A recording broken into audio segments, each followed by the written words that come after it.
O Evangelho segundo Marcos. Capítulo 14. Dali a 2 dias era a Páscoa e a festa dos pães asmos. E os principais sacerdotes e os escribas procuravam como o prenderiam à traição e o matariam. Pois diziam, não durante a festa, para que não haja tumulto entre o povo.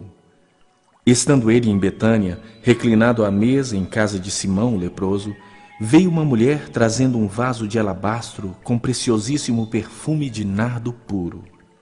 E, quebrando o alabastro, derramou o bálsamo sobre a cabeça de Jesus. Indignaram-se alguns entre si e diziam, para que esse desperdício de bálsamo? Porque este perfume poderia ser vendido por mais de 300 denários e dar-se aos pobres. E murmuravam contra ela. Mas Jesus disse, deixai-a, por que a molestais? Ela praticou boa ação para comigo. Porque os pobres sempre os tendes convosco, e quando quiserdes, podeis fazer-lhes bem, mas a mim nem sempre me tendes. Ela fez o que pôde, antecipou-se a ungir-me para a sepultura. Em verdade vos digo, onde for pregado em todo o mundo o Evangelho, será também contado o que ela fez para a memória sua. E Judas Iscariotes, um dos 12, foi ter com os principais sacerdotes para lhes entregar Jesus. Eles, ouvindo, alegraram-se e lhe prometeram dinheiro. Nesse meio tempo, buscava ele uma boa ocasião para o entregar. E no primeiro dia da festa dos pães asmos, quando se fazia o sacrifício do cordeiro pascal, disseram-lhe seus discípulos, onde queres que vamos fazer os preparativos para comeres a Páscoa? Então enviou 2 dos seus discípulos, dizendo-lhes, ide à cidade, e vos sairá ao encontro um homem trazendo um cântaro de água. Segui-o e dizei ao dono da casa onde ele entrar, que o mestre pergunta, onde é o meu aposento, no qual hei de comer a Páscoa com os meus discípulos? E ele vos mostrará um espaçoso cenáculo, mobilado e pronto. Ali fazei os preparativos. Saíram, pois, os discípulos, foram à cidade e, achando tudo como Jesus lhes tinha dito, prepararam a Páscoa. Ao cair da tarde, foi com os 12. Quando estavam à mesa e comiam, disse Jesus, em verdade vos digo que um dentre vós, o que come comigo, me trairá. E eles começaram a entristecer-se e a dizer-lhe um após outro, porventura sou eu? Respondeu-lhes, é um dos 12, o que mete comigo a mão no prato. Pois o Filho do Homem vai, como está escrito a seu respeito, mas ai daquele por intermédio de quem o Filho do Homem está sendo traído. Melhor lhe fora não haver nascido. E enquanto comiam, tomou Jesus um pão e, abençoando-o, o partiu e lhes deu, dizendo, tomai, isso é o meu corpo. A seguir, tomou Jesus um cálice e, tendo dado graças, o deu aos seus discípulos, e todos beberam dele. Então lhes disse, isso é o meu sangue, o sangue da nova aliança derramado em favor de muitos. Em verdade vos digo que jamais beberei do fruto da videira até aquele dia em que o hei de beber novo no reino de Deus. Tendo cantado um hino, saíram para o Monte das Oliveiras. Então lhes disse Jesus, todos vós vos escandalizareis, porque está escrito, ferirei o pastor e as ovelhas ficarão dispersas. Mas depois da minha ressurreição, irei adiante de vós para a Galiléia. Disse-lhe Pedro, ainda que todos se escandalizem, eu jamais. Respondeu-lhe Jesus, em verdade te digo que hoje, nesta noite, antes que 2 vezes cante o galo, tu me negarás 3 vezes. Mas ele insistia com mais veemência, ainda que me seja necessário morrer contigo, de nenhum modo te negarei. Assim disseram todos. Primeiro livro dos Reis, capítulo 8. Aí o rei Salomão convocou todos os chefes das tribos e dos grupos de famílias de Israel para irem encontrar-se com ele em Jerusalém, a fim de levarem a arca da aliança de Deus de Sião, a cidade de Davi, para o templo. Todos os israelitas se reuniram durante a festa das barracas, no mês de Etanim, que é o 7º mês. Quando todos os chefes chegaram, os sacerdotes pegaram a arca da aliança e a levaram para o templo. Os levitas e os sacerdotes levaram também a tenda da presença de Deus, com todos os seus equipamentos para o templo. O rei Salomão e todo o povo de Israel se reuniram em frente da arca da aliança e ofereceram em sacrifício um grande número de ovelhas e touros, tantos que nem dava para contar. Então os sacerdotes levaram a arca para dentro do templo e a colocaram onde devia ficar, no lugar santíssimo, debaixo das asas dos querubins, pois as suas asas estendidas cobriam a arca e os seus cabos. As pontas dos cabos podiam ser vistas por qualquer pessoa que ficasse diretamente em frente ao lugar santíssimo, mas não podiam ser vistas de nenhum outro lugar. Os cabos ainda estão ali até hoje. Dentro da arca estavam somente as 2 placas de pedra que Moisés havia colocado ali, quando no Monte Sinai o Senhor Deus havia feito uma aliança com os israelitas depois que eles saíram do Egito. Quando os sacerdotes estavam saindo do lugar santo, uma nuvem encheu o templo do Senhor com a glória do Senhor. E eles não puderam voltar para dentro a fim de realizar os seus atos de culto. Aí Salomão disse: Tu, ó Senhor, puseste o sol no céu, embora tivesses resolvido viver entre as nuvens escuras. Mas agora eu construí para ti uma casa, um lugar onde viverás para sempre.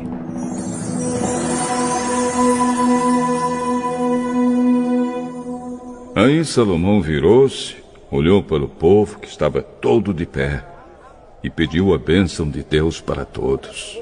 Depois disse: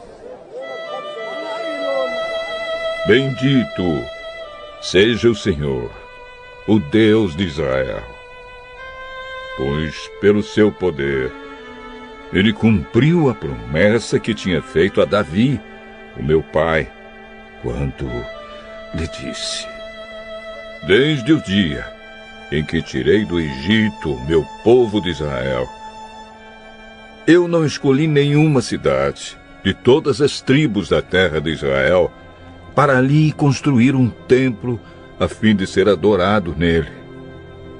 Mas escolhi você, Davi, para governar o meu povo. Davi, o meu pai, tinha planos de construir um templo para a adoração do Senhor, o Deus de Israel. Mas o Senhor lhe disse: Você fez bem quando planejou construir um templo para mim, mas você não o construirá. Será o seu filho quem construirá o meu templo. E agora Deus cumpriu a sua promessa. Eu fiquei no lugar do meu pai como rei de Israel e construí o templo para a adoração do Senhor, o Deus de Israel.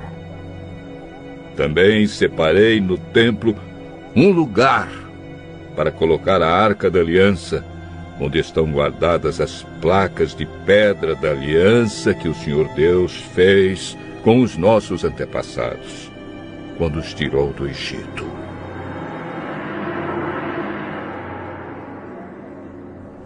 Então, na presença de todo o povo reunido, Salomão foi e ficou em frente do altar.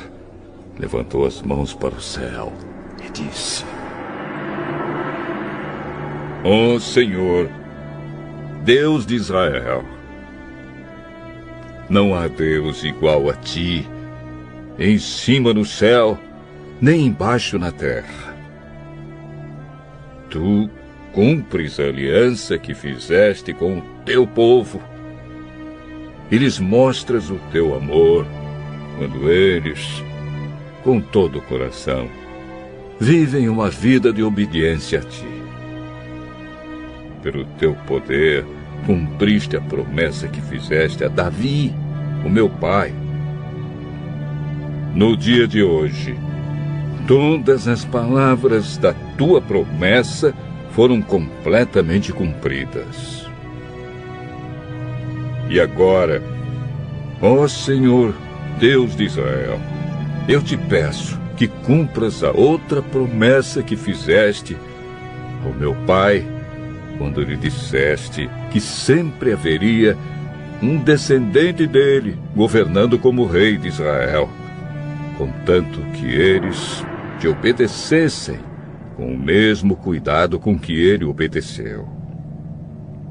Portanto, ó Deus de Israel, faze que se cumpra aquilo que prometeste a Davi, o meu pai, teu servo. Mas será que de fato, ó Deus, tu podes morar no meio de nós, criaturas humanas aqui na terra? Tu és tão grande que não cabes nem mesmo no céu. Como poderia este templo que eu construí ser bastante grande para isso? Ó Senhor, meu Deus, eu sou teu servo. Escuta a minha oração e atende os pedidos que te faço hoje. Olha de dia e de noite para este templo, o lugar que escolheste para nele seres adorado.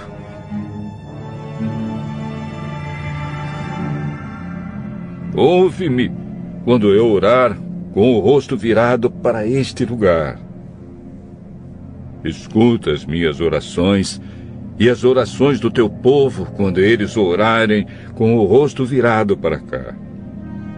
Sim, da tua casa no céu, ouve-nos e perdoa-nos. Quando alguém for acusado de prejudicar outra pessoa e for trazido até o teu altar neste templo e jurar que é inocente, ó Senhor, ouve do céu e julga os teus servos.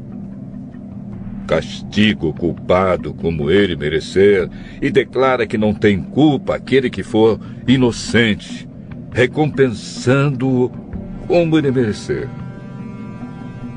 Quando, por ter pecado contra ti, o teu povo de Israel for derrotado pelos seus inimigos, e quando ele se virar para ti e vier a este templo para te louvar e pedir o teu perdão, escuta-o do céu.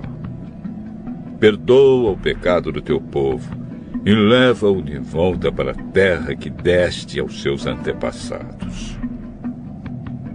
Quando o céu se fechar e não chover, porque o teu povo pecou contra ti, e eles se arrependerem e virarem o rosto na direção deste templo e orarem e te louvarem, depois que os tiveres castigado, escuta-os do céu. Perdoa os pecados do rei e do povo de Israel e ensina-os a fazer o que é direito. Então, ó Deus, faze cair chuva sobre esta tua terra que deste ao teu povo para ser deles para sempre. Quando nesta terra houver falta de alimentos, ou houver pragas, ou as colheitas forem destruídas por ventos muito quentes, ou por bandos de gafanhotos, ou quando o teu povo for atacado pelos seus inimigos, ou quando houver peste ou doença entre o povo, escuta as suas orações. Se alguém do teu povo de Israel, sentindo no seu coração o peso da desgraça, estender a mão na direção deste templo e orar, escuta a sua oração. Lá do teu lar no céu, ouve o teu povo, perdoa e ajuda. Só tu conheces os pensamentos secretos do coração humano. Trata cada pessoa como merecer, para que o teu povo te tema e te obedeça durante todo o tempo em que eles viverem na terra que deste aos nossos antepassados. Quando um estrangeiro que vive numa terra bem longe daqui ouvir falar da tua fama e das grandes coisas que tens feito para teu povo e vier te adorar e orar a ti com o rosto virado para este templo, ouve a sua oração. Lá do céu, onde vives, escuta-o e faze tudo o que ele te pedir, para que todos os povos da terra possam te conhecer e temer, como faz o teu povo de Israel. Então, eles ficarão sabendo que este templo que eu construí é o lugar onde deves ser adorado. Quando ordenares que o teu povo saia para a guerra contra os seus inimigos, e o teu povo orar a ti, virados para esta cidade que escolheste e para este templo que construí em honra do teu nome, escuta do céu as suas orações e os seus pedidos.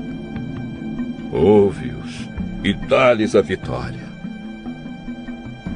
Quando eles pecarem contra ti, e não há ninguém que não peque, e na tua ira deixares que os inimigos deles os derrotem e os levem prisioneiros para alguma terra inimiga, longe ou perto daqui, ouve as orações do teu povo. Se ali, naquela terra, eles se arrependerem e orarem a ti, confessando que foram pecadores e maus, escuta as suas orações, ó Senhor.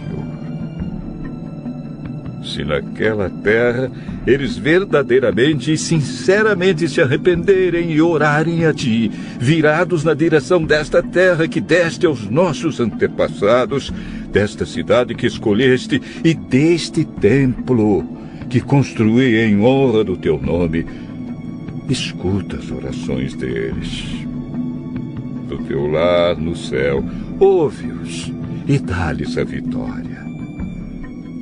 Perdoa os pecados que o teu povo tem cometido contra ti e a sua revolta contra ti, e faze com que os seus inimigos os tratem com bondade.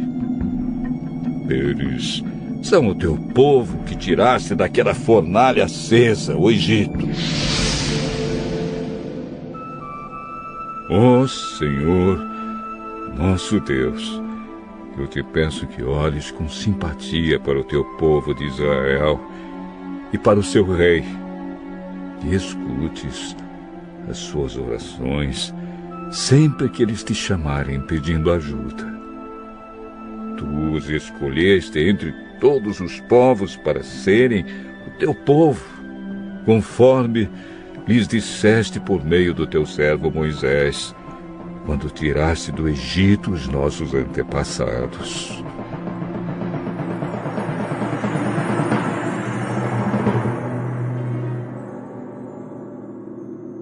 Depois que Salomão acabou de orar ao Senhor Deus, ele se levantou e ficou em frente do altar, onde havia estado ajoelhado com as mãos levantadas para o céu.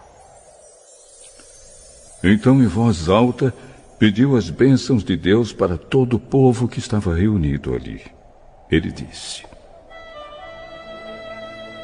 Bendito seja o Senhor Deus, que deu paz ao seu povo, como havia prometido.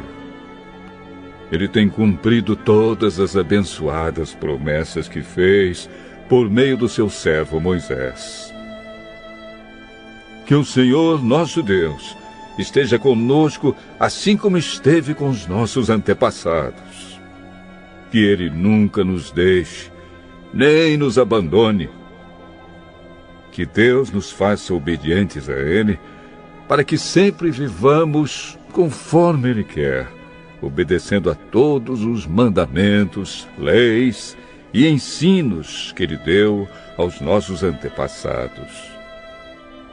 Que o Senhor nosso Deus lembre sempre desta oração e dos pedidos que eu lhe fiz. Que Ele sempre tenha misericórdia do povo de Israel e do seu rei, de acordo com o que precisarem. E assim todas as nações do mundo ficarão sabendo que somente o Senhor é Deus e que não há nenhum outro. Que vocês sejam sempre fiéis ao Senhor nosso Deus, obedecendo a todos os seus mandamentos e leis, como fazem hoje. Então o rei Salomão e todo o povo que estava ali ofereceram sacrifícios a Deus, o Senhor. Ele ofereceu em sacrifício 22.000 bois e 120.000 ovelhas como ofertas de paz. E assim o rei e todo o povo dedicaram o templo ao serviço do Senhor.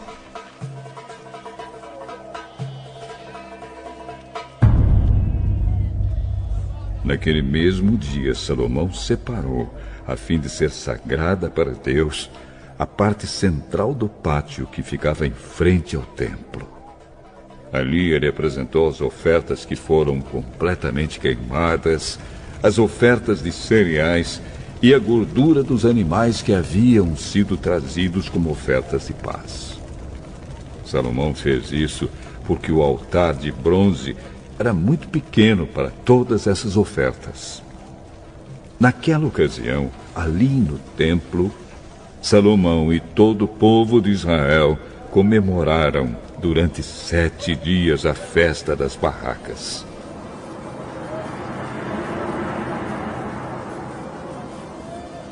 O povo era uma enorme multidão de pessoas que tinham vindo do país inteiro, desde a subida de Amate, no norte, até a fronteira do Egito, no sul. No 8º dia, Salomão mandou o povo para casa. Todos pediram as bênçãos de Deus para ele e foram embora, felizes por causa de todas as coisas boas que o Senhor Deus tinha dado ao seu servo Davi e ao seu povo de Israel. O meu Deus rejeitará o seu povo, porque eles não lhe obedecem, e eles andarão sem rumo entre as outras nações. Oséias, capítulo 10.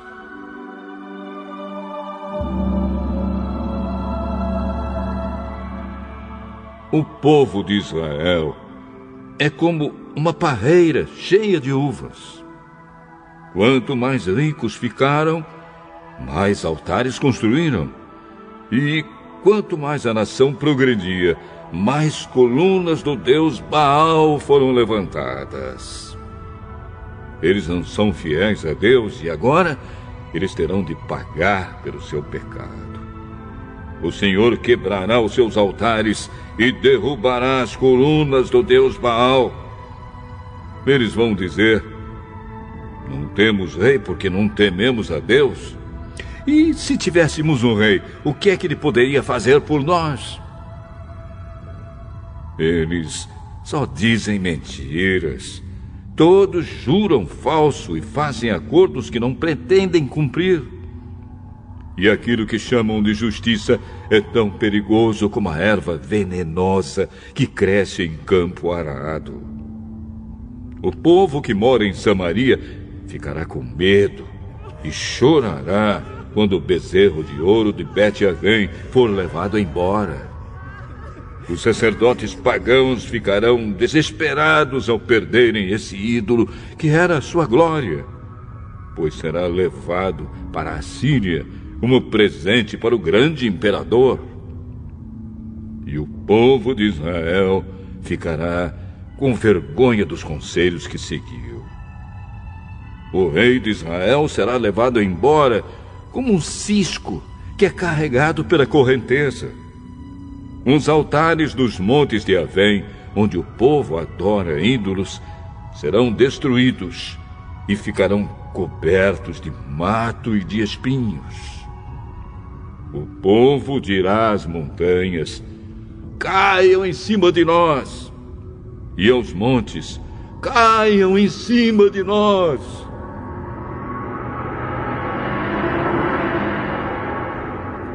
O Senhor Deus diz: desde o tempo em que pecou em Gibeá, o povo de Israel não tem parado de pecar. Por isso, em Gibeá, a guerra alcançará essa gente perversa. Eu os atacarei e castigarei. Nações se ajuntarão contra eles quando eu os castigar por causa dos seus muitos pecados. Israel era como uma bezerra mansa que gosta de pisar o trigo para tirar a casca. Coloquei uma canga no seu belo pescoço para que ela puxasse o arado. Vou usar Judá e Israel para trabalharem na lavoura.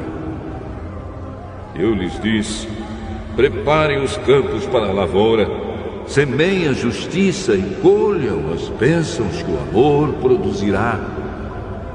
Pois já é tempo de vocês se voltarem para mim, o Senhor, e eu farei chover sobre vocês a chuva da salvação. Mas em vez disso, vocês plantaram a maldade, colheram a injustiça e comeram os frutos da mentira. Vocês confiaram nos seus carros de guerra e no grande número dos seus soldados. E por isso a guerra chegará até vocês, e as suas fortalezas serão destruídas. Acontecerá com vocês mesmo o que aconteceu quando o rei Salmã fez guerra contra Bet-Arbel. Ele arrasou a cidade e despedaçou as mulheres e os seus filhos. É isso que acontecerá com o povo de Israel por causa da sua grande maldade. E quando o sol nascer, o rei de Israel morrerá.